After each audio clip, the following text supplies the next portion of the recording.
वो जो दोस्त थे यार, जिनके साथ कभी ट्यूशन जाया करते थे, स्कूल पढ़ा करते थे, वो शरारतें किया करते थे, फिर सारी सारी रात बैठा करते थे, वो जो कहा करते थे कि यार तेरे साथ सारी ज़िंदगी रहेंगे, तेरे अलावा किसी और के साथ घूमना अच्छा ही नहीं लगता, वो जिनको बस ज़रा सी कॉल करो तो बग़ैर मुंह धोए घर के सामने आ जाते, वो जिनको ज़रा सा मसला बताओ तो एकदम खड़े हो जाते और कहते तेरे लिए भाई जान यहाँ से, और आज दिखाई नहीं देते। व्हाट्सअप का स्टेटस भी व्यू नहीं करते, कभी कभी देख ली फेसबुक पे स्टोरी तो ठीक है, नहीं तो वो भी नहीं देखते। वो यार पढ़ लिख गए हैं, वो अपने लेवल पर पहुंच गए हैं,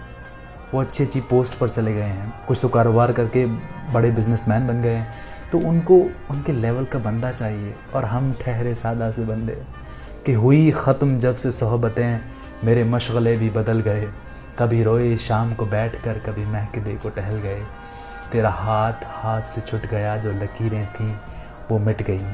जो लिखा हुआ था वो मिट गया, जो नसीब थे वो बदल गए।